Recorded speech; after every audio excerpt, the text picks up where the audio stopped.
Subscribe to Mufti Akmal Mujahid online and press the bell icon for more videos. السلام علیکم ورحمۃ اللہ وبرکاتہ۔ محمد کلیم اللہ لاہور سے سوال کرتے ہیں کہ بھول سے سورت کی ترتیب الٹ ہو جائے تو پھر نماز کا کیا حکم ہوگا؟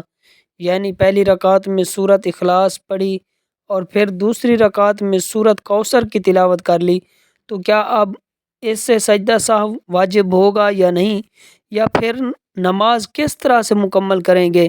اس بارے میں رہنمائی فرمائیں۔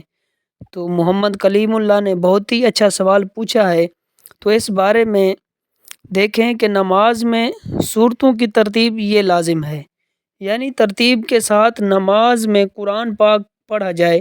مطلب یہ ہے کہ آپ نے پہلی رکعت میں سورت تلاوت کی ہے تو دوسری رکعت میں آپ اگلی سورت تلاوت کریں گے۔ لیکن اگر آپ نے قرآن کریم الٹ پڑھ لیا ہے تو اس کی دو صورتیں بنتی ہیں۔ پہلی صورت یہ ہے کہ آپ نے اس طرح سے بھول کر لیا، یعنی پہلی رکعت میں جو سورت تلاوت کی بھول کر دوسری رکعت میں اس سے پہلے والی سورت کو آپ نے پڑھ لیا ہے۔ اگر اس طرح بھول کر کریں گے تو اس میں کوئی مسئلہ نہیں ہے، اس میں کوئی گناہ بھی نہیں ہے، اس طرح نماز درست ہو جائے گی۔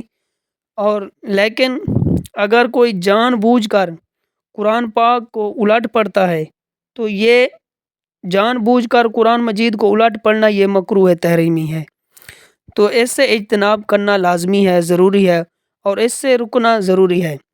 لیکن اس طرح اگر کسی نے نماز میں قرآن کو الٹ پڑھ لیا ہے تو اس سے بھی اس آدمی پر سجدہ سہو لازم نہیں ہوگا، اس کی نماز درست ہو جائے گی۔ لیکن قرآن کو سیدھا پڑھنا چاہیے۔ اس طرح کے جو قرآن کو الٹ پڑھتے ہیں تو ان کے بارے میں وعید آئی ہے کہ حضور نبی کریم رؤوف رحیم صلی اللہ علیہ وآلہ وسلم نے فرمایا کہ جو قرآن کو الٹ پڑھتے ہیں تو اللہ تعالیٰ ان کے دلوں کو الٹ دے گا۔ تو خلاصہ کلام یہ ہے کہ نماز میں قرآن کو ترتیب کے ساتھ پڑھنا چاہیے، کہ اگر نماز میں کوئی غلطی سے قرآن پاک کو بغیر ترتیب کے پڑھ لیتا ہے تو نماز میں کمی واقع نہیں ہوتی، نماز ہو جاتی ہے۔